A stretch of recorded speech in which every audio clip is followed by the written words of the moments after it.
नमस्ते मेरे प्यारे दोस्तों। सेट प्रैक्टिस करने का मतलब होता है कि एग्जाम के सिलेबस और पैटर्न के आधार पर तैयारी को सटीक और स्ट्रॉन्ग बनाना, साथ में महत्वपूर्ण प्रश्नों का रिवीजन करना जो परीक्षा में बार बार पूछा जाता है। तो वो प्रश्न भी बताएंगे जो परीक्षा में पूछा जाता है और कन्फ्यूजन वाला प्रश्न को एक साथ बताएंगे।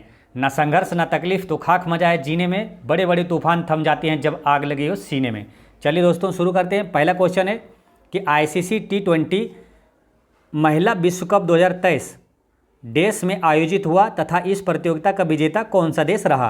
तो इसका करेक्ट आंसर है ICC T20 महिला विश्व कप 2023 जो दक्षिण अफ्रीका में आयोजित हुआ था और इसका विजेता ऑस्ट्रेलिया है। ठीक है, अब करंट अफेयर की दृष्टि से दो चार क्वेश्चन यहाँ याद रखना है। ठीक है, जैसे देखिए ICC T20 महिला विश्व कप और ICC महिला विश्व कप यानी वनडे वाला, ये दोनों का विजेता ऑस्ट्रेलिया है। ठीक है, फिर से समझिए, जो महिला वाला जो विश्व कप है T20 और वनडे दोनों का विजेता ऑस्ट्रेलिया है, और उसी प्रकार ICC जो T20 पुरुष वर्ल्ड कप है और ICC वनडे पुरुष वर्ल्ड कप है, ये दोनों का विजेता इंग्लैंड है। फिर से समझिए, ICC जो महिला वाला दोनों विश्व कप है, ठीक है, T20 और वनडे दोनों का ऑस्ट्रेलिया विजेता है, और पुरुष वाला जो दोनों है T20 और जो वनडे है, ये पुरुष वाला विश्व कप जो है वो दोनों का विजेता इंग्लैंड है। ये याद रखना है। नेक्स्ट क्वेश्चन है कि 26 नवंबर 1949 को अपनाए गए संविधान में कितने अनुच्छेद तथा अनुसूचियां थी। तो इसका करेक्ट आंसर है इसका है ऑप्शन नंबर ए 395 अनुच्छेद था और 8 अनुसूची थी उस समय। ठीक है, ये है 26 नवंबर 1949 की बात। लेकिन वर्तमान में कितना है, अभी लगभग 470 अनुच्छेद है और अनुसूची कितना हो गया, 12 अनुसूची हो गया। अब 25 भाग हो गया, अभी उस समय 22 भाग था। ठीक है, तो ये चीज़ें ध्यान रखना है। और यहाँ से कितने क्वेश्चन पूछे जाते हैं, जैसे भारतीय संविधान को कब ग्रहण किया गया, तो 26 नवंबर 1949 को ग्रहण किया गया था, ये ध्यान रखना है। ठीक है, ये क्वेश्चन पूछा जाता है और यही 26 नवंबर से न संविधान दिवस मनाया जाता है। ठीक है ना, क्वेश्चन पूछा हुआ क्वेश्चन है कि संविधान दिवस कब मनाया जाता है, तो 26 नवंबर को मनाया जाता है, ये ध्यान रखना है। ठीक है, अच्छा, संविधान को कब लागू किया गया, तो 26 जनवरी 1950 को लागू किया गया। ठीक है, अच्छा, विश्व के किसी भी गणतांत्रिक देश का सबसे लंबा लिखित संविधान किस देश का है, तो भारत का है, ये ध्यान रखना है। ठीक है, और ये जो 8 अनुसूची पहले था, ठीक है, बाद में जो 4 अनुसूची जुड़ा यानी कि 9वां 10वां 11 12, ये चारों अनुसूची से ना क्वेश्चन अक्सर बार बार पूछा जाता है। तो कौन अनुसूची में क्या संबंधित, ये आपको ध्यान रखना, याद रखना। जैसे भूमि सुधार संबंधी किस अनुसूची में, तो 9वीं अनुसूची में। ठीक है, और दल बदल किस अनुसूची में, 10वीं में, दल बदल 10वीं, और पंचायती राज व्यवस्था 11वीं अनुसूची में, और नगर पालिका 12वीं अनुसूची में। नेक्स्ट क्वेश्चन है कि 5वीं पंचवर्षीय योजना का मूल उद्देश्य था, तो इसका करेक्ट आंसर है गरीबी हटाओ। इसका आंसर हो गया ये। अब एक क्वेश्चन डायरेक्ट ये पूछा जाता है कि गरीबी हटाओ का नारा किस पंचवर्षीय योजना में दिया गया, तो 5वीं पंचवर्षीय योजना में दिया गया था। ठीक है दोस्तों, तैयारी करने का शानदार तरीका यह होता है किसी भी कंपटीशन का, कि जब भी आपके सामने कोई क्वेश्चन आए, या तो आप रूम में पढ़ रहे हो या तो प्रैक्टिस कर रहे हो, तो जो क्वेश्चन आए उससे रिलेटेड जितने भी इंपॉर्टेंट क्वेश्चन है जो कि एग्जाम में पूछा जाता है, सबको एक साथ रिवीजन करना चाहिए। जैसे पंचवर्षीय योजना से निश्चित रूप से क्वेश्चन पूछा जाता है। अभी जितने भी पीछे एग्जाम हुआ है, railway, NTPC, BRSS, CGL, BPSC, सब में पंचवर्षीय योजना से कई क्वेश्चन पूछा गया है। ठीक है, तो जो क्वेश्चन पूछा जाता है सबको एक साथ यहाँ पर देखेंगे। ठीक है, पंचवर्षीय योजना, पहली पंचवर्षीय योजना का कार्यकाल क्या है, तो 1951 से 56 है। ठीक है, दूसरा है 56 से 61, तीसरा है 61 से 66। एक क्वेश्चन पूछा जाता है कि योजना अवकाश की अवधि थी, तो जो 3 लगातार पंचवर्षीय योजना हुआ ना, 51 से 56, 56 से 61, 61 से 66, और फिर 66 के बाद क्या हुआ, अवकाश हो गया था। ये 1966 से 69 तक है ना, योजना पंचवर्षीय योजना नहीं था, तो ये योजना अवकाश कहलाया। ठीक है, फिर 69 से 74 था चौथी पंचवर्षीय योजना।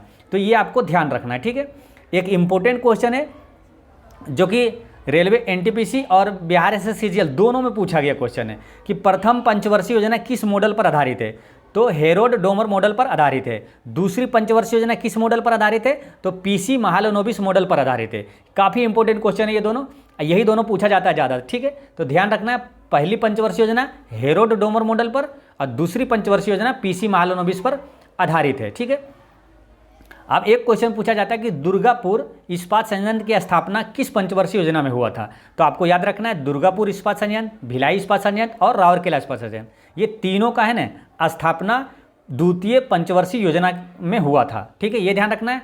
एक क्वेश्चन पूछा जाता है कि दुर्गापुर इस्पात संयंत्र किस देश के सहयोग से स्थापित हुआ?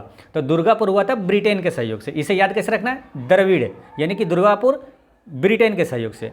और भिलाई किस देश से? रूस के सहयोग से स्थापित हुआ। इसे याद रखना है भीरू, यानी कि भिलाई रूस के सहयोग से स्थापित हुआ। और एक है राउरकेला किस देश के सहयोग से स्थापित हुआ? तो जर्मनी के सहयोग से। इसे याद रखना है राज, यानी कि राउरकेला जर्मनी के सहयोग से स्थापित हुआ था। ठीक है, अब एक क्वेश्चन आता है कि पहली पंचवर्षीय योजना का मुख्य उद्देश्य क्या था? तो कृषि। ठीक है, दूसरी पंचवर्षीय योजना का उद्योगों का विकास, यानी उद्योगों का विकास यानी औद्योगिकीकरण। तो इतने सारे चीज़ें आपको याद रखना है। नेक्स्ट क्वेश्चन है कि पंचायतों एवं नगरपालिकाओं के संबंध में भारतीय संविधान में किस वर्ष लागू किया गया? तो ये जो पंचायती राज व्यवस्था कब लागू हुआ मालूम? 24 अप्रैल 1993 में लागू हुआ था। ठीक है, तो ये 1993 की बात हो रही है, यानी कि ये जो संबंधित है ये कब लागू हुआ था? 1993 में। आज 24 अप्रैल 1993 को जो लागू हुआ नहीं है, तो इसी 24 अप्रैल से क्या मनाया जाने लगा मालूम? क्वेश्चन ये पूछा जाता है कि पंचायती राज दिवस कब मनाया जाता है? तो 24 अप्रैल को पंचायती राज दिवस मनाया जाता है। ठीक है, पंचायती राज और नगर पालिका ये दोनों के लिए क्या है? 11वीं और 12वीं अनुसूची को जोड़ा गया है। ठीक है, तो इसको जब भी पढ़ेंगे साथ में पढ़ेंगे।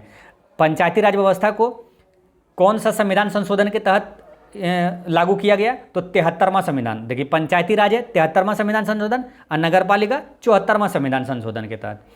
और पंचायती राज 11वीं अनुसूची में और नगर पालिका 12वीं अनुसूची में। तो ये ध्यान रखना है। नेक्स्ट क्वेश्चन है कि नाइटिंगेल ऑफ इंडिया के नाम से जानी जाती है? तो इसका करेक्ट आंसर है सरोजनी नायडू। ठीक है, नाइटिंगेल ऑफ इंडिया मतलब भारत की कोकिला किसे कहा जाता है? सरोजनी नायडू को। सरोजनी नायडू से कई इंपॉर्टेंट क्वेश्चन पूछा जाता है। ठीक है, जैसे सरोजनी नायडू से हो गया कि भारत की पहली महिला राज्यपाल कौन थी? तो सरोजनी नायडू थी। ठीक है, ये उत्तर प्रदेश की थी, उत्तर प्रदेश की बनी थी। ठीक है, भारतीय राष्ट्रीय कांग्रेस की पहली भारतीय महिला अध्यक्ष कौन थी? तो वो सरोजनी नायडू ही थी। एक क्वेश्चन पूछा जाता है कि सविनय अवज्ञा आंदोलन में गांधी जी के बाद सत्याग्रह का नेतृत्व किसने किया? तो अब्बास तैयब जी ने किया था। लेकिन अगर ऑप्शन में अब्बास तैयब जी नहीं हो तो सरोजनी नायडू ऑप्शन में रहता है, सरोजनी नायडू आंसर होगा। ठीक है, अब अब्बास तैयब जी के बाद इनको ये नेतृत्व दे दिए थे सरोजनी नायडू को, तो ये ध्यान रखना। ठीक है, अब रही बात ये जो कोकिला है भारत की कोकिला, ये सरोजनी नायडू को कहा जाता है। इसी तरह एक है स्वर कोकिला, उसे किसे कहा जाता है? लता दी को। ठीक है, ये ध्यान रखना है। और ये पीटी उषा को क्या कहा जाता है? तो इसे कहा जाता है गोल्डन गर्ल या तो उड़न परी भी कहा जाता है पीटी उषा को। ठीक है, और निर्मल हृदय सोसाइटी के संस्थापक कौन है? तो मदर टेरेसा है। तो इतने सारे इंपॉर्टेंट क्वेश्चन है सारे। नेक्स्ट क्वेश्चन है बिशप किस खेल से संबंधित है? तो इसका करेक्ट आंसर है ये शतरंज से संबंधित है बिशप। ठीक है, अच्छा, शतरंज की शुरुआत कौन सा देश माना जाता है? कहाँ से हुआ था? तो भारत में हुआ था, ये ध्यान रखना है। और चेस बोर्ड में कितने वर्ग होते हैं? 64, ये ध्यान रखना है। ठीक है, और अभी वर्तमान में भारत के नंबर 1 शतरंज खिलाड़ी कौन है?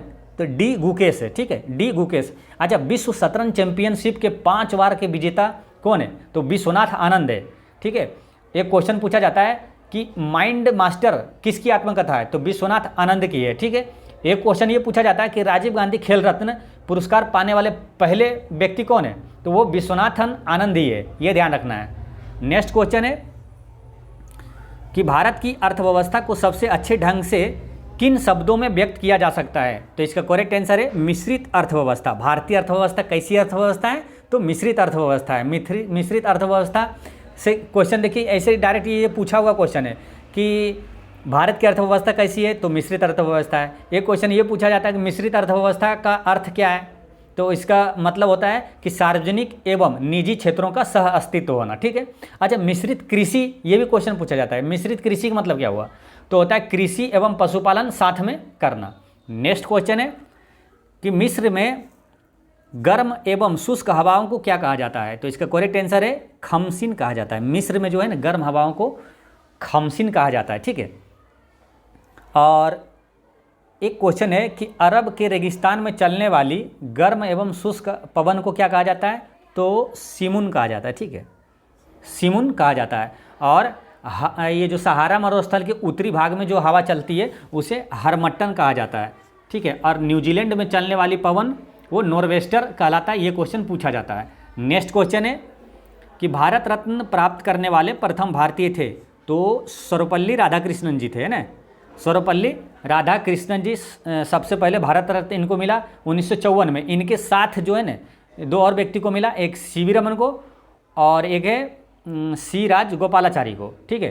3 लोगों को मिला था 1954 में। अच्छा, भारत रत्न पाने वाले पहला विदेशी कौन है, यानी कि पहला गैर भारतीय कौन है, तो खान अब्दुल गफ्फार खान। खान अब्दुल गफ्फार खान, जिसे फ्रंटियर गांधी यानी सीमांत गांधी कहा जाता है, ठीक है। अच्छा, नोबेल पुरस्कार पाने वाले प्रथम भारतीय कौन है, नोबेल पुरस्कार, तो वो है रविंद्रनाथ टैगोर। 1913 में मिला था साहित्य के क्षेत्र में, तो ये ध्यान रखना है, ठीक है। नेक्स्ट क्वेश्चन है कि भारत में मुद्रास्फीति को मापा जाता है, तो मापा जाता है ये थोक मूल्य सूचकांक के द्वारा मुद्रास्फीति मापा जाता है। एक क्वेश्चन ये भी पूछा जाता है कि वर्तमान में भारत में थोक मूल्य सूचकांक का आधार वर्ष क्या है, तो अभी वर्तमान में है मालूम 2011 से 12 है, ये थोक मूल्य सूचकांक का आधार वर्ष है। नेक्स्ट क्वेश्चन है कि माप तौल की व्यवस्था किसके शासन काल में लागू हुई थी, तो इसका करेक्ट आंसर है अलाउद्दीन खिलजी के शासनकाल में माप तौल की व्यवस्था लागू हुई थी, ठीक है। अब अलाउद्दीन खिलजी से एक क्वेश्चन पूछा जाता है कि बाजार नियंत्रण व्यवस्था लागू किसने किया, तो अलाउद्दीन खिलजी ने किया था। एक क्वेश्चन आता है कि किस शासक को सिकंदर द्वितीय भी कहा जाता है, तो अलाउद्दीन खिलजी को कहा जाता है। नेक्स्ट क्वेश्चन है क्वेश्चन नंबर 12।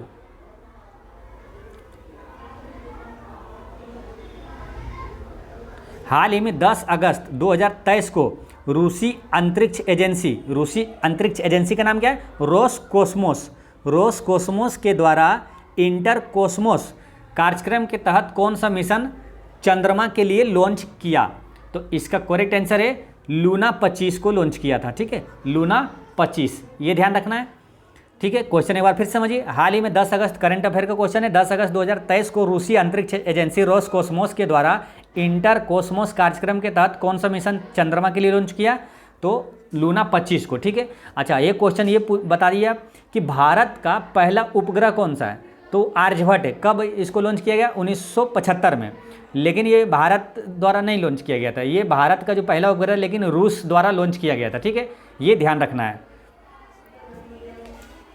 रूस द्वारा लॉन्च किया गया था, ठीक है। अब एक क्वेश्चन ये है कि भारत ने अपना पहला परमाणु परीक्षण कब किया, तो 1974 में किया। पहला परमाणु परीक्षण 1974 में किया था, कहाँ से किया, ये क्वेश्चन पूछा जाता है, तो राजस्थान के पोखरण में हुआ था, ठीक है, ये ध्यान रखना है। अच्छा, भारत के पहले परमाणु परीक्षण का कोड नाम क्या है, तो स्माइलिंग बुद्धा, ये ध्यान रखना है, ठीक है। अंतरिक्ष में जाने वाले पहले भारतीय कौन है, राकेश शर्मा है। अंतरिक्ष में जाने वाली पहली भारतीय महिला कल्पना चावला है। नेक्स्ट क्वेश्चन है कि हाल ही में गोल्डमैन पर्यावरण पुरस्कार 2023 से किसे सम्मानित किया गया, तो इसका करेक्ट आंसर है एलेसेंड्रा कोरब को गोल्डमैन पर्यावरण पुरस्कार 2023 दिया गया है, ठीक है।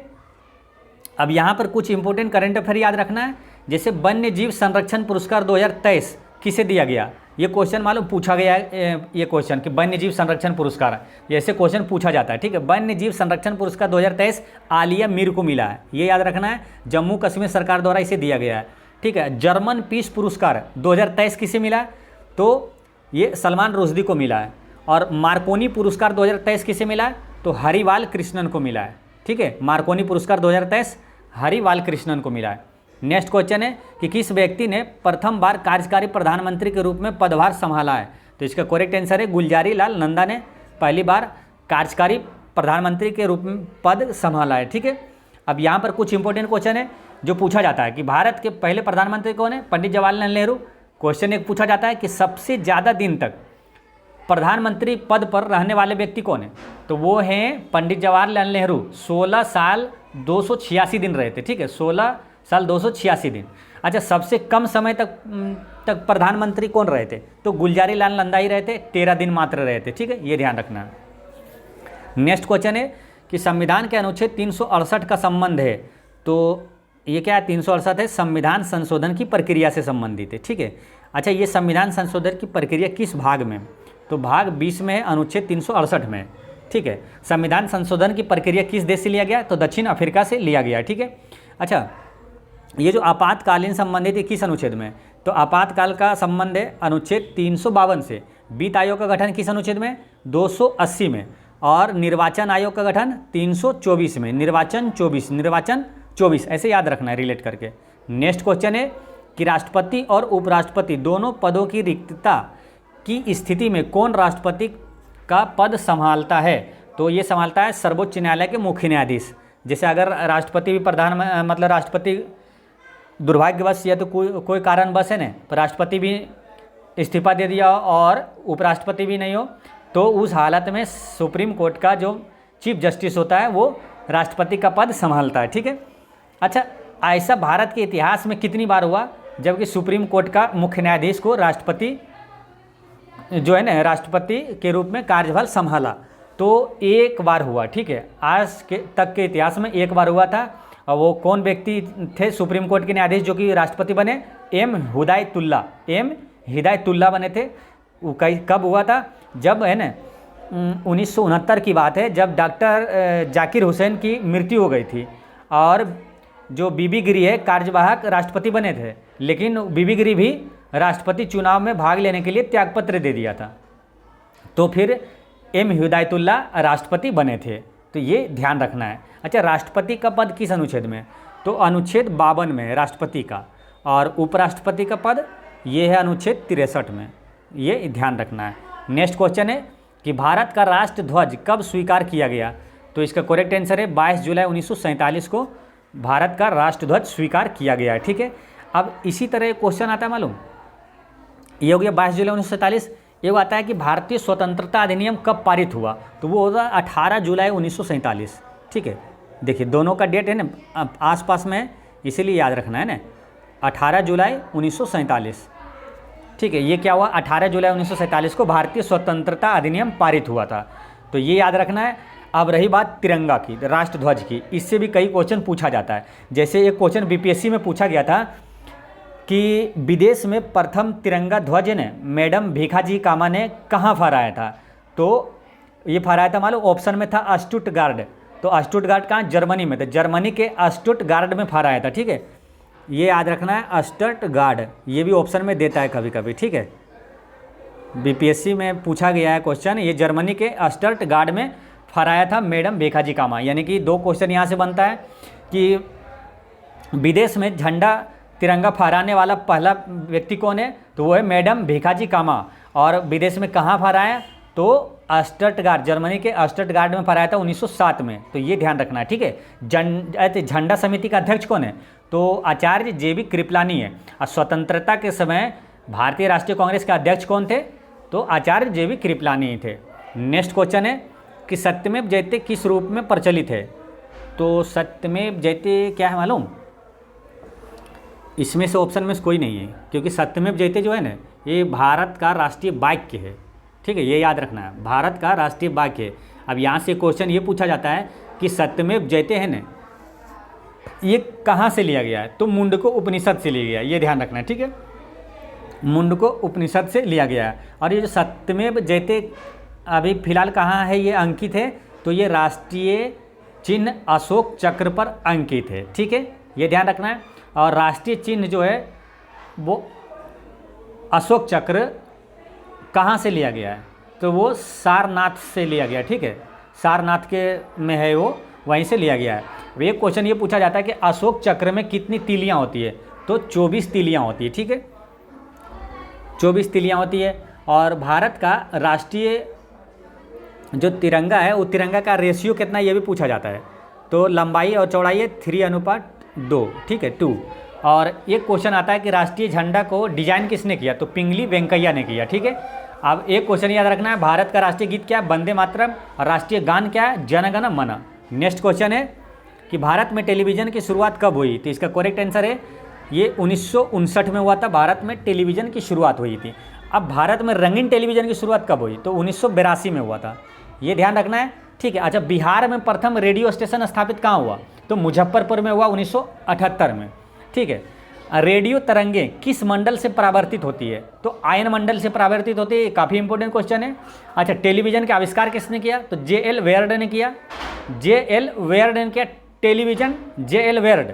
और रेडियो का आविष्कार किसने किया? तो मार्कोनी। इसे याद कैसे रखना है? जैसे देखिए, रेडियो पहले क्या, रेडियो जब बजाते थे खराब हो जाता था, तो उसमें क्या करना है, उसको रिलेट कर लीजिए। जैसे रेडियो जैसे ख़राब हो गया तो उसको कोहनी मार के ना ठीक करना है, ठीक है, कोहनी मार के, यानी मार कोनी तो ठीक हो जाएगा, ठीक है। रेडियो खराब हो गया तो मार कोनी, कोहनी मारेंगे तो वो ठीक हो जाएगा। तो रेडियो का आविष्कार किसने किया? मार कोनी। नेक्स्ट क्वेश्चन है कि हाल ही में चर्चा में रहे देश यूक्रेन की राजधानी का नाम क्या है? तो इसका करेक्ट आंसर है कीव। यूक्रेन की राजधानी है कीव। आप देखिए चर्चा में कौन कौन है, ठीक है, चर्चा में कौन कौन रहा है, करंट अफेयर की दृष्टि से काफ़ी इंपॉर्टेंट है। जैसे एक यूक्रेन और रूस के बीच युद्ध हुआ था, तो ये दोनों की बात करेंगे पहले। और अभी चल रहा है फिलीपींस और ये कहाँ, इजराइल, ठीक है। तो यूक्रेन की राजधानी हो गया कीव। अब यूक्रेन की मुद्रा क्या है? हिरविनिया। यूक्रेन की मुद्रा है हिरविनिया, ठीक है। रूस की राजधानी कहाँ है? मॉस्को। रूस की मुद्रा क्या? रूबल। रूस की राष्ट्रपति कौन है? व्लादिमीर पुतिन, ठीक है, ये ध्यान रखना है। अब है रही बात फिलीपींस की, फिलीपींस और इजराइल में। तो फिलीपींस की राजधानी कहाँ है? तो मनीला है। फिलीपींस नहीं, फिलीपींस तो है ही, वो फिलिस्तीन चल रहा है, फिलिस्तीन। और इसमें जो हो रहा है किसमें? इजराइल में। देखिए फिलिस्तीन की राजधानी कहाँ है? जेरूसलम। फिलिस्तीन की राजधानी है जेरूसलम, रमल्ला, ठीक है। अब फिलिस्तीन की मुद्रा है पाउंड। और एक क्वेश्चन आपको याद रखना है, हमास ने आक्रमण किया था उस पर, इजराइल पे, ठीक है। तो हमास किस देश की आतंकवादी संगठन है? तो फिलिस्तीन की है, ये याद रखना है। इजराइल की राजधानी कहाँ है? जेरूसलम। इजराइल की मुद्रा है नई शेकेल, इसे याद रखना, नई शकल, तो याद रहेगा है ना, नई शकल। इजराइल की मुद्रा है नई शकल। और इजराइल का प्रधानमंत्री कौन है? Benjamin Netanyahu. Benjamin Netanyahu. तो ये सारे चीज़ करंट अफेयर की दृष्टि से काफ़ी इंपॉर्टेंट है। नेक्स्ट क्वेश्चन है कि इंडिया विंस फ्रीडम के लेखक कौन है? ठीक है, इंडिया विंस फ्रीडम। अब देखिए फ्रीडम में क्या होता है? आज़ाद। अब आज़ाद देखिए ऑप्शन में कहाँ है? यहाँ है। तो इसका लेखक कौन हो गया? Option number C, Abul Kalam Azad. तो ऐसे रिलेट करके याद रखना है ना, इंडिया विंस फ्रीडम। फ्रीडम मतलब दिमाग में आ जाना चाहिए आज़ाद। आज़ाद यानी कि इसका लेखक है अबुल कलाम आज़ाद। अब देखिए यहाँ से कई इंपॉर्टेंट क्वेश्चन अबुल कलाम आज़ाद से पूछा जाता है, ठीक है। देखिए स्वतंत्र भारत के पहले शिक्षा मंत्री कौन थे? तो अबुल कलाम आज़ाद ही थे। जो शिक्षा दिवस किसके जन्म दिवस पर मनाया जाता है? तो ये अबुल कलाम के जन्म दिवस पर ही मनाया जाता है। अबुल कलाम का जन्म 11 नवंबर 1888 में हुआ था, ठीक है। तो इनके जन्म दिवस पर शिक्षा दिवस मनाया जाता है। शिक्षा दिवस कब मनाया जाता है? 11 नवंबर को मनाया जाता है, ये ध्यान रखना है, 11 नवंबर को, ठीक है। और एक क्वेश्चन याद रखना है कि अल हिलाल समाचार पत्र के संपादक कौन है? तो अबुल कलाम आज़ाद ही है, ठीक है। इतने सारे चीज़ें याद रखना है आपको, सारे इंपॉर्टेंट क्वेश्चन है। नेक्स्ट क्वेश्चन है कि एशिया की सबसे लंबी नदी है? तो यांगटी सिक्योंग है। एशिया की सबसे लंबी नदी यांगटी सिक्योंग है। अब यांगटी सिक्योंग नदी ये तिब्बत के पठार से निकलकर चीन के सागर में गिरती है, चीन सागर में गिरती है, ये ध्यान रखना है, ठीक है। अब ये हो गई एशिया की सबसे लंबी नदी। अब विश्व की सबसे लंबी नदी कौन सा है? तो वो है नील नदी, ये यहाँ है ना, नील नदी विश्व की सबसे लंबी नदी है। और एक क्वेश्चन आता है कि प्रवाह क्षेत्र में सबसे अधिक जो है ना किसका है, किस नदी का प्रवाह क्षेत्र सबसे अधिक है? अमेजन नदी का। अब भारत की सबसे लंबी नदी है गंगा, ठीक है। भारत की राष्ट्रीय नदी कौन सा है? तो गंगा ही है। गंगा नदी की लंबाई कितना है? तो 2525 किलोमीटर, यानी 25-25 याद रखना है, ठीक है। अच्छा एक क्वेश्चन अभी याद रखना है कि भारत का राष्ट्रीय जलीय जीव कौन सा है? तो वो है गंगा डॉल्फिन। करंट अफेयर की दृष्टि से याद रखना है कि एशिया का पहला गंगा डॉल्फिन अनुसंधान केंद्र कहाँ स्थापित किया गया? तो पटना में, ठीक है। भारत का ही नहीं बल्कि एशिया का पहला डॉल्फिन अनुसंधान केंद्र है पटना में। तो ये सारे काफ़ी इंपॉर्टेंट क्वेश्चन है, आपको याद रखना है। नेक्स्ट क्वेश्चन है 23 है कि निम्न में से कौन ठंडी जलधारा है?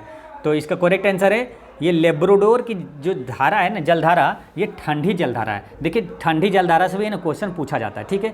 उसका कुछ सीमित है जो कि यही उदाहरण से पूछा जाएगा, ठीक है। तो आप कुछ उदाहरण याद रखिए, जैसे अटलांटिक महासागर की ठंडी जलधाराएँ जो है उसको याद रखिए, जैसे लेब्राडोर, ग्रीनलैंड और बेंगुएला की जो जलधारा है, फिर कनारी जलधारा और फॉकलैंड की जलधारा, ये सब क्या है? अटलांटिक महासागर की ठंडी जलधारा है। लेब्राडोर, ग्रीनलैंड, बेंगुएला, कनारी और फॉकलैंड। अब अटलांटिक महासागर की गर्म जलधारा कौन कौन सा है उसे भी याद रखिए, एक फ्लोरिडा, गल्फ स्ट्रीम और ब्राज़ील जलधारा इत्यादि, ठीक है। तो ये हो गया गर्म जलधारा अटलांटिक महासागर की, फ्लोरिडा, गल्फ स्ट्रीम और ब्राज़ील जलधारा। तो इतना याद रखना आपको। नेक्स्ट क्वेश्चन है भारत की प्रथम महिला राजदूत कौन थी? तो ये थी श्रीमती विजया श्रीमती विजया लक्ष्मी पंडित, ठीक है, विजय लक्ष्मी पंडित थी। और इससे एक क्वेश्चन याद रखना आपको, ऐसे भी पूछा जाएगा आपसे कि संयुक्त राष्ट्र महासभा की पहली महिला अध्यक्ष कौन थी, तो ये विजया लक्ष्मी पंडित थी, ठीक है, विजया लक्ष्मी पंडित थी। अब कुछ क्वेश्चन याद रखना है कि पहले में से इंपॉर्टेंट जो पूछा जाता है, जैसे ये तो हो गया। और जैसे कि भारत के प्रथम भारतीय गवर्नर जनरल कौन था, तो सी राजगोपालाचारी थे। भारत के प्रथम मुख्य न्यायाधीश कौन है, तो हीरालाल जे कानिया है, ठीक है। लोकसभा के पहला अध्यक्ष कौन है, ये सब क्या है क्वेश्चन है ना, सदाबहार क्वेश्चन है, हमेशा रिपीट होते रहता है। लोकसभा के पहला अध्यक्ष कौन थे, तो वो जीबी मावलंकर थे। सुप्रीम कोर्ट की पहली महिला न्यायाधीश कौन थी, तो फातिमा बीबी। अच्छा, लोकसभा की पहली महिला अध्यक्ष कौन थी, तो मीरा कुमार। ओलंपिक पद जीतने वाली पहली भारतीय महिला कौन थी, तो कर्नम मल्लेश्वरी। नेक्स्ट क्वेश्चन है, भारतीय संघ के दक्षिणतम बिंदु तथा भारतीय मुख्य भूमि के दक्षिण छोर में कितने अक्षांश का अंतर है, तो इसका करेक्ट आंसर है 2 डिग्री अक्षांश का अंतर है। अब यहाँ पर क्वेश्चन ये पूछा जाता है कि भारतीय संघ का दक्षिणतम बिंदु क्या है, तो वो है इंदिरा पॉइंट, और दक्षिणतम बिंदु हो गया इंदिरा पॉइंट। अब भारतीय मुख्य भूमि के दक्षिणतम छोर क्या है, तो वो है कन्याकुमारी, इसे केप कोमोरिन भी कहा जाता है, ठीक है, ये हो गया याद आपको। अब देखिए, भारतीय संघ का दक्षिणतम बिंदु तो हो गया, अब है कि उत्तरी बिंदु क्या कहते हैं, तो भारत का उत्तरी बिंदु है इंदिरा कोल। पश्चिमी बिंदु क्या है, गौहर मोती, या तो सरक्रिक में है, वो सरक्रिक भी ऑप्शन में दे तो वो टिक करना है, गौहर मोती पश्चिमी बिंदु। और पूर्वी बिंदु है किबीथू, जो कि अरुणाचल प्रदेश में। तो इतनी सारी चीज़ें याद रखना है। और क्या याद रखना है कि भारत में सबसे पहले सूर्योदय कहाँ होता है, तो अरुणाचल प्रदेश में, यानी कि पूरब में, और सूर्यास्त होता है गुजरात में, ठीक है। तो और एक क्वेश्चन ये भी पूछा जाता है कि जो अरुणाचल प्रदेश में सूर्योदय होता है और सूर्यास्त होता है गुजरात में, इसमें कितने समय का अंतर है, तो लगभग 2 घंटे का अंतर है, ये ध्यान रखना है। नेक्स्ट क्वेश्चन है कि लक्षद्वीप समूह में कौन सा द्वीप शामिल नहीं है, तो इसका करेक्ट आंसर है ऑप्शन नंबर ए, मरकत द्वीप जो है लक्षद्वीप समूह में नहीं है। मरकत द्वीप क्या है मालूम, अंडमान निकोबार द्वीप समूह में ये है, ठीक है, ये ध्यान रखना है। अब यहाँ पर क्या है ना, एक बार क्वेश्चन पूछा गया था कि लक्षद्वीप किस सागर में है, ठीक है, तो अगर आप मैप से याद रखते हैं तो कन्फ्यूजन नहीं होता, ठीक है। जैसे ये भारत का मैप हो गया, ठीक है, तो लक्षद्वीप कहाँ है, देखिए लक्षद्वीप है यहाँ, ठीक है, यहाँ है। तो ये जो एरिया है ना, ये अरब सागर है, ठीक है, यहाँ जो है हिंद महासागर है, और यहाँ है बंगाल की खाड़ी।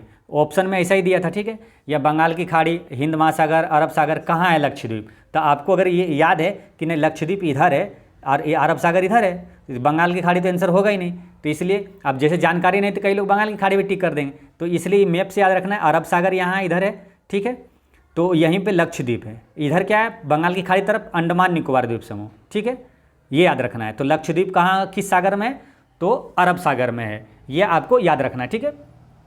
अच्छा, कुछ क्वेश्चन यहाँ है कि जो पूछा जाता है कि लक्षद्वीप कितने द्वीपों का समूह है, तो ये 36 द्वीपों का द्वीप समूह है, ठीक है। और अच्छा, अंडमान निकोबार द्वीप समूह की राजधानी पोर्ट ब्लेयर और लक्षद्वीप की राजधानी कावारती। नेक्स्ट क्वेश्चन है कि कांग्रेस के किस अधिवेशन में हिंदी को सर्वप्रथम राष्ट्रभाषा के रूप में प्रस्तुत किया गया, तो इसका करेक्ट आंसर है बेलगांव अधिवेशन 1924 में हिंदी को राष्ट्रभाषा के रूप में प्रस्तुत किया गया था, ठीक है। अब यहाँ जो भारतीय राष्ट्रीय कांग्रेस है ना, कई इंपॉर्टेंट क्वेश्चन जो कि एग्जाम में पूछा जाता है, ठीक है, जो पूछा जाता है मैं बताता हूँ। जैसे कि एक क्वेश्चन आता है कि कांग्रेस का कौन सा अधिवेशन पहली बार गांव में हुआ, तो 1937 का फैजपुर अधिवेशन जो ने गांव में हुआ था। फैजपुर अधिवेशन, फैजपुर कहाँ है, महाराष्ट्र में, ठीक है। अब रही बात भारतीय राष्ट्रीय कांग्रेस की, इसकी स्थापना कब हुआ, 1885 में हुआ था। किसके समय, लॉर्ड डफरिन के समय। लॉर्ड डफरिन का कार्यकाल था 1884 से 88। और इसकी स्थापना किसने किया, भारतीय राष्ट्रीय कांग्रेस की स्थापना एओ ह्यूम ने किया। भारतीय राष्ट्रीय कांग्रेस के पहला अध्यक्ष WC बनर्जी। भारतीय राष्ट्रीय कांग्रेस के प्रथम मुस्लिम अध्यक्ष। ये सारे क्वेश्चन पूछा जाता है, काफ़ी इंपॉर्टेंट क्वेश्चन है, इसलिए सबको ध्यान में रखना है आपको। अगर स्पीड लगे तो आप वीडियो पॉज करके भी इसको आप नोट कर सकते हैं। भारतीय राष्ट्रीय कांग्रेस के प्रथम मुस्लिम अध्यक्ष कौन है, बदरुद्दीन तैयब जी। और भारतीय राष्ट्रीय कांग्रेस की पहली महिला अध्यक्ष एनी बेसेंट। लेकिन अगर पूछे भारतीय राष्ट्रीय कांग्रेस की पहली भारतीय महिला अध्यक्ष, तो वो है सरोजिनी नायडू। इतनी सारी चीज़ें याद रखना है। नेक्स्ट क्वेश्चन है कि चंद्रगुप्त मौर्य व सेल्यूकस निकेटर के बीच युद्ध कब लड़ा गया, तो इसका करेक्ट आंसर है 305 ईसा पूर्व में लड़ा गया था, ठीक है। अब यहाँ से कुछ क्वेश्चन पूछा जाता है, जैसे सेल्यूकस निकेटर किसका सेनापति था? सिकंदर का सेनापति था। ठीक है। मौर्य वंश का संस्थापक कौन है? तो चंद्रगुप्त मौर्य है। ठीक है। चंद्रगुप्त मौर्य ने सेल्यूकस निकेटर को पराजित कर दिया था। ठीक है। एक क्वेश्चन आता है कि सिकंदर ने झेलम नदी के तट पर किसको पराजित किया था? तो राजा पोरस को पराजित किया था, ये ध्यान रखना है। अच्छा, मेगास्थनीज किसका राजदूत था? तो सेल्यूकस निकेटर का राजदूत था। ठीक है। मेगास्थनीज से कुछ याद आ रहा है? क्वेश्चन काफ़ी इंपॉर्टेंट क्वेश्चन जो कि पूछा जाता है। इंडिका के लेखक कौन है? तो मेगास्थनीज है। इसे याद कैसे रखना है? इंडिका को रिलेट करिए इंडिया से, अब मेगास्थनीज को मेगा खनिज, यानी इंडिया में मेगा खनिज है, यानी इंडिका के लेखक मेगास्थनीज। नेक्स्ट क्वेश्चन है कि कपास की खेती से संबंधित कौन सा विकल्प सत्य नहीं है? तो क्या है? इसकी खेती के लिए वर्षा 80 सेंटीमीटर आवश्यक है, तो ये सही है। ठीक है। इसका तापमान जो है ना 45 से 55 डिग्री आवश्यक है, ये गलत है, क्योंकि कपास की खेती के लिए मालूम जो तापमान होना चाहिए 21 से 30 डिग्री सेल्सियस होना चाहिए। ठीक है। 21 से 30 डिग्री सेल्सियस होना चाहिए, यानी कि ये गलत है, यानी आंसर ये हो जाता है। ठीक है। आगे लिखा है कि गहरी व मध्यम काली मिट्टी इसकी उपज के लिए आवश्यक है, ये सही है। और इंदौर टू सुजाता वो मालवी कपास की किस्में हैं, ये सही है। अब कपास से क्वेश्चन पूछा जाता है, जैसे कि कपास के लिए सबसे अधिक उपयोगी मिट्टी कौन सा है? तो काली मिट्टी है। काली मिट्टी को क्या कहा जाता है? ये भी क्वेश्चन पूछा जाता है। तो रेगुर मिट्टी कहा जाता है। ठीक है। या तो कपासी मिट्टी भी इसे कहा जाता है। ठीक है। और कपास का सबसे बड़ा उत्पादक राज्य कौन सा है? तो गुजरात है। और किस फसल को सफ़ेद सोना कहा जाता है? तो कपास को कहा जाता है। नेक्स्ट क्वेश्चन है कि किस राज्य में राज्य खेल पुरस्कार एवं सम्मान योजना प्रारंभ करने की घोषणा की गई है? तो इसका करेक्ट आंसर है बिहार में। ठीक है। बिहार सरकार ने राज्य खेल पुरस्कार और सम्मान योजना प्रारंभ करने की घोषणा की है। अच्छा, राष्ट्रीय खेल दिवस कब मनाया जाता है? तो 29 अगस्त को मनाया जाता है। बिहार का राजकीय खेल क्या है? कबड्डी है। और भारत का जो राष्ट्रीय खेल क्या है? वो है हॉकी। नेक्स्ट क्वेश्चन है अमोघ वर्ष प्रथम किस वंश का शासक था? तो इसका करेक्ट आंसर है ये राष्ट्रकूट वंश का शासक था। अमोघ वर्ष से एक क्वेश्चन ये पूछा जाता है कि कवि राजमार्ग पुस्तक के लेखक कौन है? तो अमोघ वर्ष प्रथम है, ये ध्यान रखना है। अच्छा, ये राष्ट्रकूट वंश के संस्थापक कौन है? तो दंती दुर्ग है, ये याद रखना है। ठीक है। नेक्स्ट क्वेश्चन है कि मोहम्मद गौरी ने किस युद्ध में पृथ्वीराज चौहान को हराया था?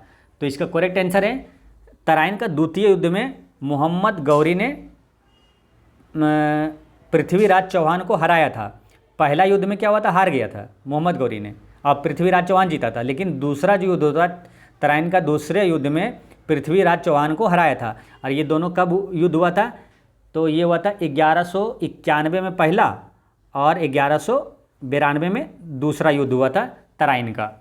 तो ये याद रखना आपको। नेक्स्ट क्वेश्चन है 33 है कि अकबर ने 1569 ईस्वी में कालिंजर पर विजय प्राप्त की थी, उस समय वहाँ का शासक था। तो इसका करेक्ट आंसर है रामचंद्र था। उस समय जो कालिंजर का शासक कौन था? रामचंद्र था 1569 ईस्वी में। ठीक है। अब अकबर का यहाँ आया, यहाँ से जो इंपॉर्टेंट क्वेश्चन पूछा जाता है वो बताते हैं। जैसे अकबर किस वंश का शासक था? तो मुगल वंश का था। अकबर का जन्म कब हुआ? ये भी क्वेश्चन पूछा हुआ है। तो 1542 में हुआ था। अच्छा, कौन सा मुगल शासक अशिक्षित था? ये सारे क्वेश्चन पूछा हुआ है। ठीक है। क्वेश्चन और बार बार पूछा जाता है, किसी न किसी एग्जाम में ये क्वेश्चन पूछा जाता है। तो कौन सा मुगल शासक अशिक्षित था? तो अकबर। अच्छा, जोधाबाई का विवाह किसके साथ हुआ था? तो अकबर के साथ हुआ। 1556 में मुगल साम्राज्य का सिंहासन किसे प्राप्त हुआ? अकबर को। अकबर कितने वर्ष की आयु में सम्राट बना? तो 13 वर्ष की आयु में वो सम्राट बना था। अकबर का अभिरक्षक कौन था? बैरम खां। देखिए, यहाँ दो क्वेश्चन पूछा जाता है। अकबर का अभिरक्षक कौन था? तो बैरम खां। और एक पूछा जाता है अकबर का जो राजस्व मंत्री कौन था? तो टोडरमल। दो नाम याद रखना है इंपॉर्टेंट, जो कि बार बार रिपीट होता है। अभिरक्षक था बैरम खां और राजस्व मंत्री टोडरमल। ठीक है। एक क्वेश्चन अकबर से ये आता है कि पानीपत का दूसरा युद्ध में अकबर ने किसे हराया था? तो हेमू को हराया था। ठीक है। अकबर का जो पानीपत का दूसरा युद्ध हुआ 1556 में अकबर और हेमू के बीच हुआ था। अच्छा, एक क्वेश्चन आता है किसने दीन ए इलाही आरंभ किया? तो अकबर ने। झरोखा दर्शन किसने प्रारंभ किया? तो अकबर ने किया था। ठीक है। तो और नवरत्न किसके दरबार में रहता था? तो अकबर और चंद्रगुप्त द्वितीय के दरबार में रहता था। नेक्स्ट क्वेश्चन है कि निम्नलिखित में से कौन राष्ट्रपति के प्रशासनिक शक्तियों में शामिल नहीं है? तो लोकसभा का जो विघटन है ना, ये प्रशासनिक शक्तियों में शामिल नहीं है। ठीक है। ये है राष्ट्रपति की विधायी अधिकार है। ठीक है, ये ध्यान रखना है। अच्छा, लोकसभा का विघटन किस अनुच्छेद में है? ये रेलवे एनटीपीसी में क्वेश्चन पूछा हुआ है। तो ये है अनुच्छेद 85 में लोकसभा का विघटन। राष्ट्रपति का पद किस अनुच्छेद में है? तो अनुच्छेद 52 में है। नेक्स्ट क्वेश्चन है 35। निम्नलिखित में से कौन ऐसे उपराष्ट्रपति हैं जो निर्विरोध नहीं चुने गए हैं? तो इसका करेक्ट आंसर है ये आर वेंकटरमन। ये निर्विरोध उपराष्ट्रपति नहीं चुने गए, ये राष्ट्रपति बने थे आर वेंकटरमन। ठीक है। और एक क्वेश्चन यहाँ इंपोर्टेंट पूछा जाता है कि भारत के राष्ट्रपति जो निर्विरोध चुने गए वो कौन थे? तो नीलम संजीव रेड्डी। नेक्स्ट क्वेश्चन है कि किस संविधान संशोधन के द्वारा लोकसभा तथा विधानसभा की सदस्य संख्या 2026 ईस्वी तक अपरिवर्तनीय कर दिया गया? तो इसका करेक्ट आंसर है 84वां संविधान संशोधन के तहत 2026 तक जो लोकसभा और विधानसभा की सीट में कोई परिवर्तन नहीं किया जाएगा। ठीक है, ये हो गया। अब दो इंपॉर्टेंट क्वेश्चन जो पूछा जाता है कि लोकसभा में जो SC ST का सीटों का आरक्षण है किस अनुच्छेद में? तो लोकसभा में है अनुच्छेद 330 में, और विधानसभा में SC ST के सीटों का आरक्षण किस अनुच्छेद में है? तो यह अनुच्छेद 332 में ये प्रावधान है। ठीक है, इसे याद कंफ्यूजन ना हो तो याद कैसे रखना है? देखिए, लोकसभा का 330 हो गया, विधानसभा 32, विधान 32 है ना, विधानसभा 32, तो ये दोनों में कंफ्यूजन नहीं होगा, इसलिए इसको रिलेट कर लीजिए। विधानसभा 32 332 में है। नेक्स्ट क्वेश्चन है कि कांग्रेस धाराशाही होने के लिए लड़खड़ा रही है। भारत में जब तक हूँ तब तक मेरी एक बड़ी महत्वाकांक्षा यह है कि मैं उसके शांतिपूर्ण निधन में सहायता दूं। यह कथन किसका है? तो ये कथन है लॉर्ड कर्जन का। ठीक है, अब लॉर्ड कर्जन से क्या पूछा जाता है कि बंगाल विभाजन किसके समय हुआ? तो उस समय वायसराय कौन था? तो लॉर्ड कर्जन ही था। बंगाल विभाजन कब हुआ? 1905 में। तो लॉर्ड कर्जन उस समय वायसराय था। ठीक है, ये लॉर्ड वेलेजी से एक क्वेश्चन पूछा जाता है कि सहायक संधि का जनक किसे कहा जाता है? तो लॉर्ड वेलेजली को।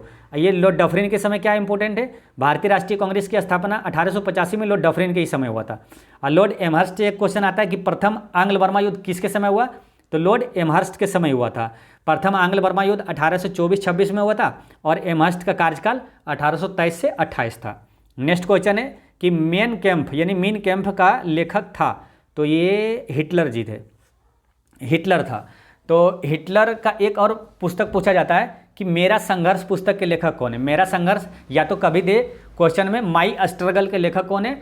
तो ये है हिटलर। ठीक है। अच्छा, एक क्वेश्चन आता है कि सुभाष चंद्र बोस को सबसे पहले नेताजी किसने कहा था? तो हिटलर ने ही कहा था। हिटलर कहाँ का तानाशाह था? जर्मनी का। नेक्स्ट क्वेश्चन है कि बांग्लादेश की सीमा को कौन सा भारतीय राज्य छूता नहीं है? तो इसका करेक्ट आंसर है नागालैंड। ठीक है, देखिए बांग्लादेश की सीमा को 5 भारतीय राज्य है ना टच करता है, तो 5 भारतीय राज्य करता है, तो वो आपको याद रखना है। तो बाकी ऑप्शन में यहाँ कहीं कुछ भी दे तो आप टिक कर सकते हैं। ठीक है, तो वो कौन कौन सा राज्य है? देखिए, वो है मिजोरम, त्रिपुरा और मेघालय, और है असम, पश्चिम बंगाल। असम, पश्चिम बंगाल। ठीक है, तो इसे याद कैसे रखना है?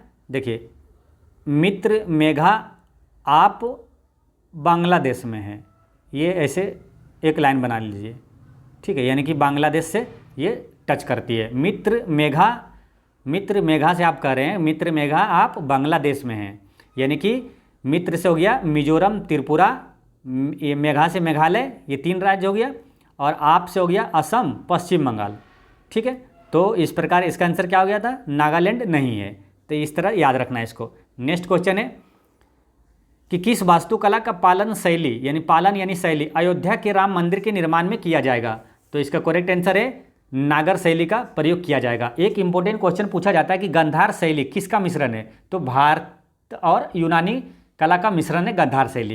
एक क्वेश्चन पूछा जाता है गंधार कला का सबसे तेजी से विकास किसके शासनकाल में हुआ? तो हुआ था कनिष्क के काल में हुआ था, ये याद रखना है।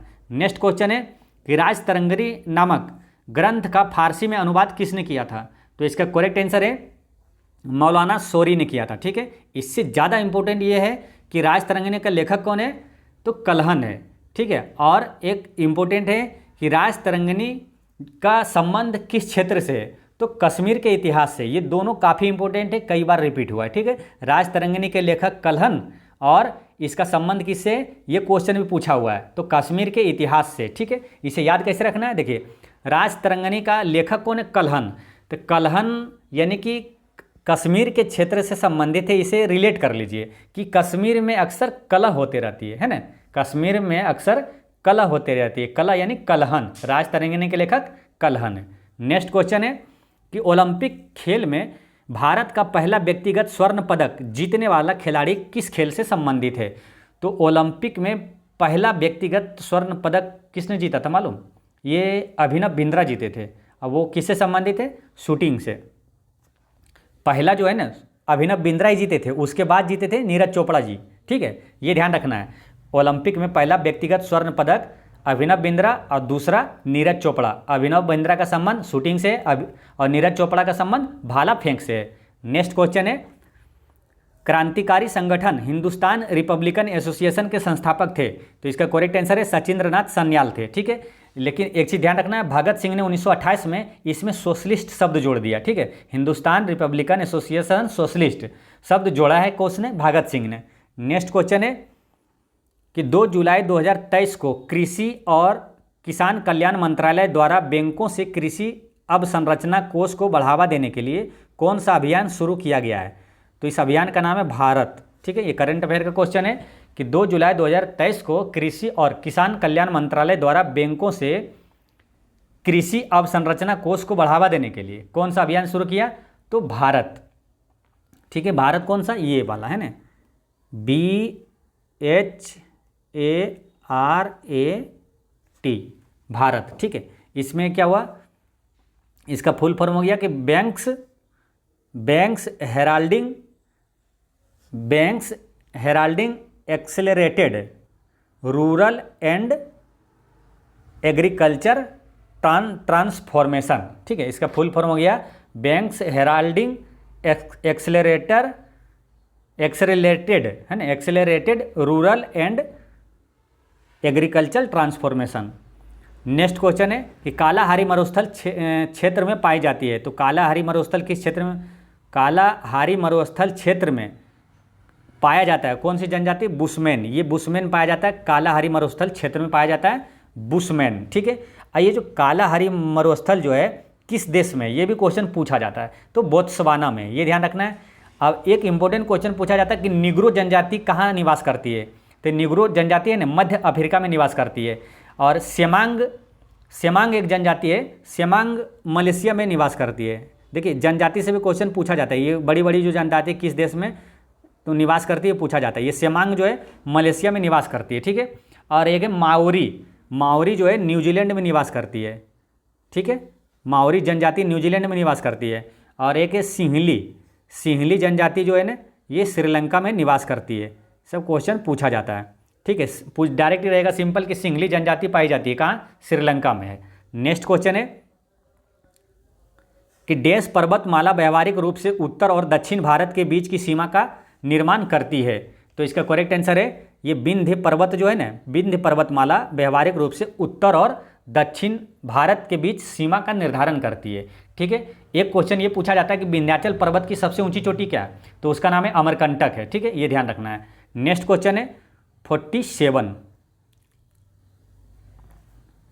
बिहार के किस नेता ने महात्मा गांधी के साथ किसान आंदोलन का नेतृत्व किया। इसका करेक्ट आंसर है राजकुमार शुक्ला ने किया था। अब यहाँ पर इंपॉर्टेंट क्वेश्चन पूछा जाता है, देखिए भारत में गांधी जी का प्रथम आंदोलन कौन सा था, तो चंपारण आंदोलन था, 1917 में हुआ था। चंपारण आने के लिए गांधी जी को आमंत्रित किसने किया, तो राजकुमार शुक्ला ने किया था। ठीक है, गांधी जी दक्षिण अफ्रीका से वापस कब लौटे थे, तो 9 जनवरी 1915 को लौटे थे। ठीक है, 9 जनवरी 1915 को।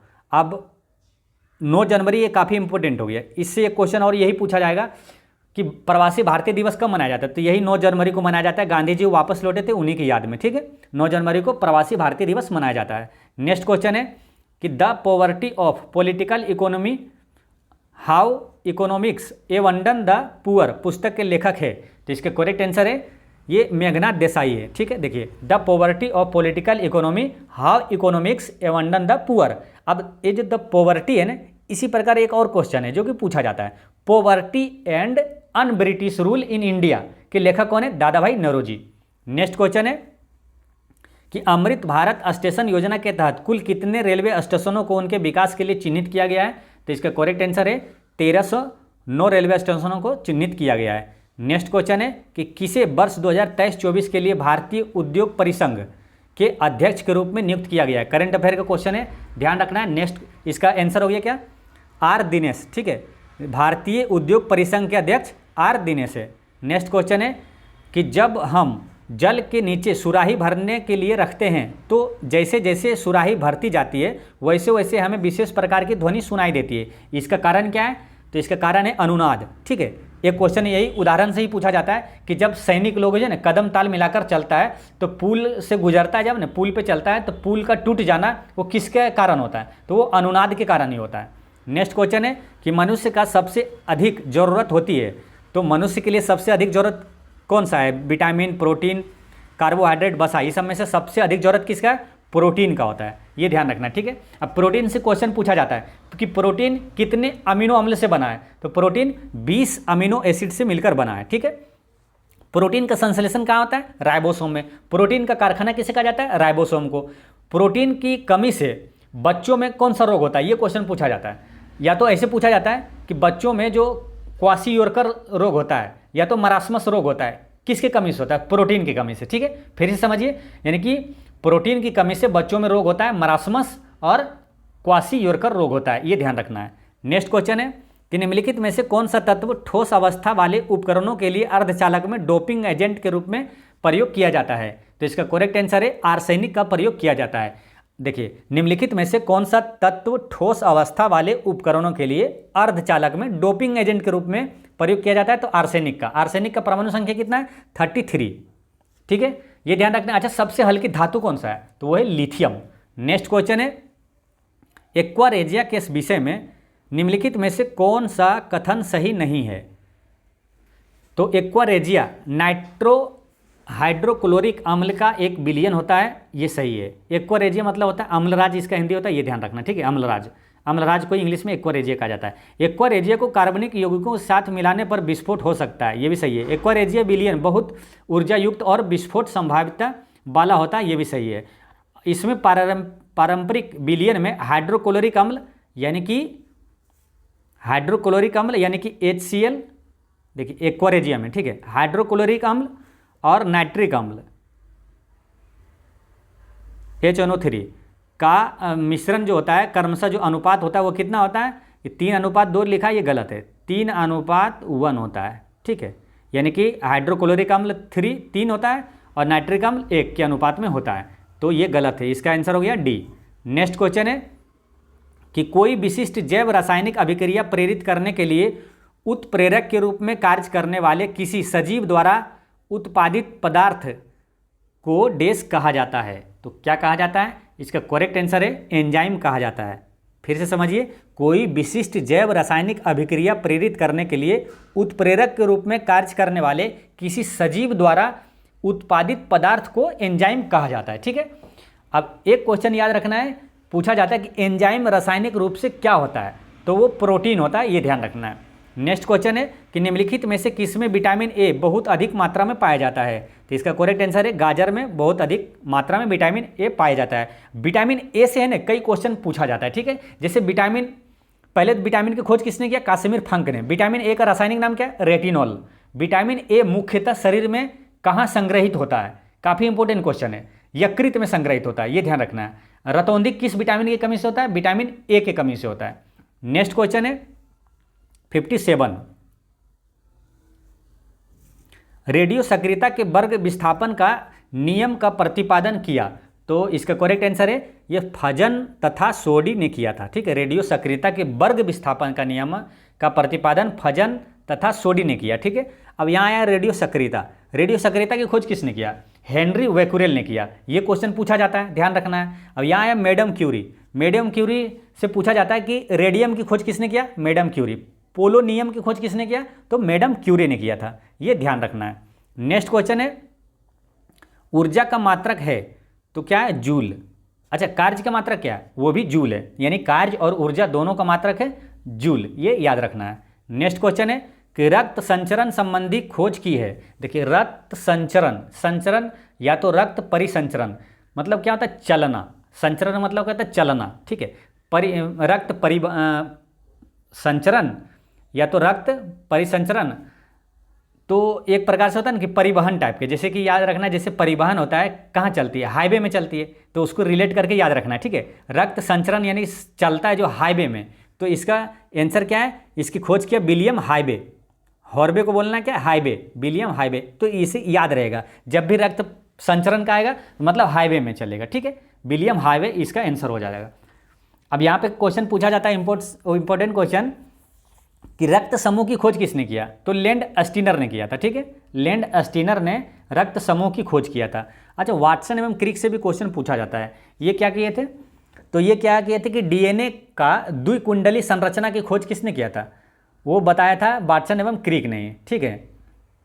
और ये एडवर्ड जेनर भी काफ़ी इंपॉर्टेंट है। जो टीकाकरण का है ना, जो पहले टीकाकरण की खोज किसने किया था, एडवर्ड जेनर ने किया था। और सबसे पहले किस टीके का खोज हुआ, तो चेचक के टीके का खोज एडवर्ड जेनर ने किया था। ये ध्यान रखना है। नेक्स्ट क्वेश्चन है कि स्टीम इंजन के आविष्कारक थे, तो इसका करेक्ट आंसर है जेम्स वाट। स्टीम इंजन के आविष्कारक थे। अब इंजन या तो कोई भी चीज़ का आविष्कारक से भी क्वेश्चन पूछा जाता है, जैसे स्टीम इंजन के आविष्कारक हो गया जेम्स वाट। डीजल इंजन का आविष्कार किसने किया, तो रूडोल्फ डीजल ने किया। इसे याद रखना आसान है। डीजल इंजन का आविष्कार रूडोल्फ डीजल, इसके नाम में भी डीजल है, ठीक है। डायनेमो का आविष्कार किसने किया, तो माइकल फैराडे ने किया। और सेफ्टी लैंप का आविष्कार हम्फ्रे डेवी ने किया। नेक्स्ट क्वेश्चन है कि कार्बोहाइड्रेट का कौन सा प्रकार हमारे भोजन का मुख्य घटक है, तो वो है स्टार्च। इसका आंसर हो जाएगा ऑप्शन नंबर बी, स्टार्च है, ठीक है। एक क्वेश्चन पूछा जाता है सिंपल, ग्लूकोज का सूत्र क्या होगा। ग्लूकोज या तो कार्बोहाइड्रेट, ग्लूकोज का सूत्र होता है C6H12O6, ठीक है, ये याद रखना है। अच्छा, कार्बोहाइड्रेट के प्रकार से भी मालूम, एक बार किसी न किसी एग्जाम में पूछा गया है कि निम्नलिखित में से कौन मोनोसेक्राइड नहीं है, ठीक है। तो आपको याद रखना है कि कौन मोनोसेक्राइड है, कौन डाइसेक्राइड है और कौन पोलोसेक्राइड है, ठीक है। जैसे हाइड्रोजन के ना, सॉरी, कार्बोहाइड्रेट के 3 प्रकार होता है, ठीक है, मोनोसेक्राइड, डाइसेक्राइड और पॉलीसेक्राइड। अब तीनों का जो है ना उदाहरण आपको याद रखना है, जैसे ग्लूकोज, फ्रुक्टोज और गैलेक्टोज, ये तीनों मोनोसेक्राइड का उदाहरण है, ठीक है। फिर से समझिए, ग्लूकोज, फ्रुक्टोज और गैलेक्टोज ये है मोनोसेक्राइड। और फिर सुक्रोज, लैक्टोज और माल्टोज ये है डाइसेक्राइड। फिर से समझिए, सुक्रोज, लैक्टोज और माल्टोज ये है डाइसेक्राइड। अब आती है पॉलीसेक्राइड के बारे, तो सेल्यूलोज, काइटिन, स्टार्च और ग्लाइकोजेन ये क्या है, पॉलीसेक्राइड है। सेल्यूलोज, काइटिन, स्टार्च और ग्लाइकोजेन ये पॉलीसेक्राइड है। ये सारे चीज़ नोट करके आप याद कर सकते हैं, क्योंकि इससे क्वेश्चन पूछा जाता है डायरेक्ट। जैसे कि बोल देगा कि इनमें से कौन मोनोसेक्राइड नहीं है, अब ऑप्शन में दिया ग्लूकोज, फ्रक्टोज, गैलेक्टोज और माल्टोज, तो इसमें क्या होगा, माल्टोज मोनोसेक्राइड नहीं है, क्योंकि माल्टोज है ना ये डाइसेक्राइड है। सुक्रोज, लैक्टोज और माल्टोज ये डाइसेक्राइड है, तो ये ध्यान रखना आपको। नेक्स्ट क्वेश्चन है कि किस रक्त समूह के व्यक्तियों को सार्वभौमिक दाता यूनिवर्सल डोनर कहा जाता है, तो वो सर्वदाता ब्लड ग्रुप कौन सा है, ओ, और सर्वग्राही कौन है, AB। तो ये ध्यान रखना है, ठीक है, सर्वग्राही हो गया AB। नेक्स्ट क्वेश्चन है कि अवशोषित भोज्य पदार्थ को प्रोटोप्लाज्म में बदलने की प्रक्रिया कहलाती है, तो इसका करेक्ट आंसर है एसिमिलेशन कहलाता है, ठीक है। अवशोषित भोज्य पदार्थ को प्रोटोप्लाज्म में बदलने की प्रक्रिया एसिमिलेशन कहलाती है। अच्छा, एक क्वेश्चन आता है भोजन का अंतिम पाचन कहाँ होता है, वो छोटी आंत में होता है, ये ध्यान रखना है। पित्त का स्राव कहाँ से होता है, यानी पित्त कहाँ से निकलता है, यकृत से निकलता है। पित्त जमा कहाँ होता है, पित्ताशय में। नेक्स्ट क्वेश्चन है कि अल्टीमीटर से क्या नापते हैं, तो इसका करेक्ट आंसर है भूतल से ऊंचाई नापा जाता है अल्टीमीटर से, ठीक है। एक क्वेश्चन आता है कि समुद्री दूरी को मापा जाता है किस में, तो नॉटिकल मील में मापा जाता है, ये याद रखना है।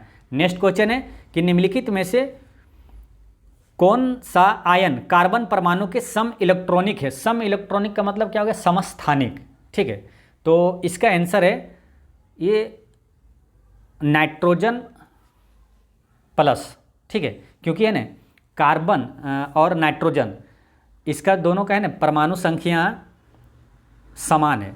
जैसे होता क्या है, सम इलेक्ट्रॉनिक का मतलब क्या, इलेक्ट्रॉनों की संख्या यानी परमाणु की संख्या बराबर होना चाहिए। तो ये जो प्लस ऊपर में हो गया, तो इसका भी परमाणु संख्या यानी कार्बन और ये इसका दोनों का परमाणु इलेक्ट्रॉन की संख्या क्या हो गया, समान हो गया, 6 हो गया, दोनों का इलेक्ट्रॉन 6 होता है। ठीक है, इस प्रकार ये सम इलेक्ट्रॉनिक हो गया। नेक्स्ट क्वेश्चन है कि किसी वस्तु की सभी स्थितियों के लिए कौन आभासी व सीधा प्रतिबिंब बनाता है। तो इसका करेक्ट आंसर है ये अवतल लेंस और उत्तल दर्पण, ये दोनों यानी कि बी और सी, ये दोनों क्या करता है, किसी वस्तु की सभी स्थितियों के लिए आभासी व सीधा प्रतिबिंब बनाता है। ठीक है, अब यहाँ पे इंपॉर्टेंट उत्तल लेंस अवतल लेंस से क्वेश्चन पूछा जाता है ये कि जैसे कि दूरदृष्टि को ठीक करने के लिए किस लेंस का प्रयोग किया जाता है। देखिए दूरदृष्टि एक है और एक है निकट दृष्टि दोष, इसको ठीक करने के लिए किस लेंस का प्रयोग किया जाता है। तो देखिए एक है उत्तल लेंस एक है अवतल लेंस, इसको कभी कन्फ्यूजन ना हो और हमेशा याद रहे तो इसको इस प्रकार याद करिए। दूर है ना, 2 लेटर है, 2 लेटर वाले को ठीक करने के लिए 3 लेटर वाला लेंस चढ़ाएंगे, 3 लेटर वाला यानी उत्तल, और 3 लेटर वाला को ठीक करने के लिए यानी कि निकट दृष्टि दोष है ये, तो 3 लेटर है इसमें, 3 लेटर को ठीक करने वाले 4 लेटर वाला लेंस इस पर चढ़ा देंगे अवतल। ठीक है, तो इस तरह से इसे याद रखना है। नेक्स्ट क्वेश्चन है कि अमोनियम क्लोराइड तथा शुष्क बुझे हुए चूने के मिश्रण को गर्म करने पर प्राप्त होता है। तो इसका करेक्ट आंसर है अमोनिया प्राप्त होता है। अमोनियम क्लोराइड तथा शुष्क बुझे हुए चूने के मिश्रण को गर्म करने पर अमोनिया प्राप्त होता है। ठीक है, अब यहाँ फास्फोरस की बात यहाँ है। फास्फोरस से क्वेश्चन एक पूछा जाता है कि दिया सलाई में किसका प्रयोग किया जाता है, तो लाल फास्फोरस को। ठीक है, और ये क्लोरीन से क्वेश्चन पूछा जाता है कि पेयजल की शुद्धिकरण में किस गैस का प्रयोग किया जाता है, तो क्लोरीन का। आइए हाइड्रोक्लोरिक अम्ल से क्या क्वेश्चन पूछा जाता है, पेट में कौन सा अम्ल पाया जाता है, यानी आमाशय में कौन सा अम्ल पाया जाता है, तो हाइड्रोक्लोरिक अम्ल पाया जाता है, ये ध्यान रखना है। नेक्स्ट क्वेश्चन है कि चुंबकीय क्षेत्र की और किसी वस्तु को आकर्षित किए जाने के बजाय इसे प्रतिकर्षित किए जाने की परिघटना को निम्नलिखित में से क्या कहा जाता है। तो इसका आंसर है इसे माइसनर प्रभाव कहा जाता है। ठीक है, आकर्षित करने के बजाय प्रतिकर्षित किया जाए तो उस घटना को माइसनर प्रभाव कहा जाता है। नेक्स्ट क्वेश्चन है कि सेल्सियस, फ़ारेनहाइट तथा रोमर पैमानों पर ताप में निम्नलिखित संबंध है। तो इसका करेक्ट आंसर है ऑप्शन नंबर सी बटा 100 बराबर F-32 बटा 180 बराबर R बटा यानी रोमर बटा 100 मतलब 80 ओनली 80। ठीक है, इसे ये सूत्र को आपको याद रखना है। ठीक है, कभी कभी आपको निकालने के लिए दे देता है, जैसे कि सेल्सियस में दे देगा 50 डिग्री सेल्सियस है तो फ़ारेनहाइट में आप निकालें, तो आप यहाँ ये दोनों से निकाल सकते हैं। ठीक है, इसलिए आपको ये वाला सूत्र याद रखना है। ठीक है, एक क्वेश्चन पूछा जाता है कि किस डिग्री सेल्सियस पर सेल्सियस और फ़ारेनहाइट का माप समान होता है। ठीक है, बराबर होता है, तो -40 डिग्री सेल्सियस पर है ना, दोनों का मान सेल्सियस और फ़ारेनहाइट का दोनों का मान बराबर होता है। नेक्स्ट क्वेश्चन है 70, निम्नलिखित में से किस हार्मोन की रासायनिक प्रकृति स्टेरॉइड होती है। तो इसका करेक्ट आंसर है कोर्टिसोल हार्मोन की रासायनिक प्रकृति स्टेरॉइड होती है। ठीक है, अब यहाँ पर एक क्वेश्चन है जैसे थायरोक्सिन है, ये भी एक हार्मोन है। ये थायरोक्सिन हार्मोन का स्राव कहाँ से होता है, तो ये थायराइड ग्रंथि से निकलता है। ठीक है, अब एक क्वेश्चन आता है कि रक्त को नियंत्रित कौन करता है, तो एड्रिनल ग्रंथि करता है। एड्रिनल ग्रंथि यानी अधिवृक्क ग्रंथि रक्तचाप को नियंत्रित करता है, ये एड्रिनल ग्रंथि। अच्छा, प्यूटरिटी ग्रंथि से आता है ये कि किसे मास्टर ग्रंथि कहा जाता है, तो ये प्यूटरिटी ग्रंथि, मास्टर ग्रंथि या पीयूष ग्रंथि, ये तीनों एक ही का नाम है। ठीक है, ये कहाँ पाया जाता है, मस्तिष्क में। नेक्स्ट क्वेश्चन है कि दाब तथा आवेग की बीमाएँ हैं। तो इसका करेक्ट आंसर है ऑप्शन नंबर ए, दाब की बीमाएँ ml-1 t-2 और आवेग की बीमाएँ ml t-1। अच्छा, दाब का मात्रक का एसआई मात्रक ये भी पूछा जाता है, पास्कल है, और आवेग का एसआई मात्रक न्यूटन सेकेंड। नेक्स्ट क्वेश्चन है कि निम्नलिखित में से कौन सिलेंट्रेटा समुदाय के अंतर्गत आता है। तो इसका करेक्ट आंसर है जेली फिश जो है ये सिलेंट्रेटा समुदाय के अंतर्गत आता है, ये याद रखना है। नेक्स्ट क्वेश्चन है कि सार्कोप्लाज्म क्या है। तो इसका करेक्ट आंसर है कि रेखित मांसपेशी की अधर तल इंटरफाइब्रिलर पदार्थ है। क्या है, सार्कोप्लाज्म क्या है कि रेखित मांसपेशी की अधर तल इंटरफाइब्रिलर पदार्थ है। ठीक, ये याद रखना आपको। नेक्स्ट क्वेश्चन है कि उपास्थि होती है। तो इसका करेक्ट आंसर है सघन तरल उत्तक होता है। उपास्थि क्या, सघन तरल उत्तक होता है। कभी ये ना उत्तक के जैसे इसी तरह क्वेश्चन आता है कि रक्त है, तो रक्त एक संयोजी उत्तक है, ये ध्यान रखना है। डायरेक्ट क्वेश्चन पूछा था रक्त है, तो ऑप्शन में ढेर सारा चीज़ रहेगा, तो रक्त एक संयोजी उत्तक है। तरल संयोजी उत्तक है। नेक्स्ट क्वेश्चन है कि रासायनिक तुल्यांक W तथा विद्युत रासायनिक तुल्यांक Z के पदों में फैराड नियतांक F क्या है। तो F बराबर क्या होगा, तो F बराबर होता है ये जो रासायनिक तुल्यांक तथा विद्युत रासायनिक तुल्यांक के पदों में फैराड नियतांक होता है। फैराड नियतांक बराबर होता है रासायनिक तुल्यांक बटा रासायनिक तुल्यांक विद्युत रासायनिक तुल्यांक, ये है ना, रासायनिक तुल्यांक बटे विद्युत रासायनिक तुल्यांक, यानी ऑप्शन बी इसका सही है। ठीक है, तो दोस्तों इस तरह से पूरा जीके और साइंस का क्वेश्चन होता है समाप्त, और इसके आगे मैथ और रीजनिंग का क्वेश्चन है जिसे बाद में इसका वीडियो अपलोड किया जाएगा। ठीक है, पिछले वीडियो में मैंने आपसे क्वेश्चन पूछा था कि महलों का शहर किसे कहा जाता है, तो इसका आंसर है कोलकाता को कहा जाता है। आज का क्वेश्चन है कि पद्मावत के लेखक कौन है, तो इसका आंसर आप कमेंट में दीजिएगा। ठीक है, और एक चीज़ हमेशा याद रखना है कि आपकी मुस्कान एक अनमोल खजाना है, इसे छोटी छोटी बातों में खोने ना दें। पढ़ते रहें, मुस्कुराते रहें। जय हिंद दोस्तों।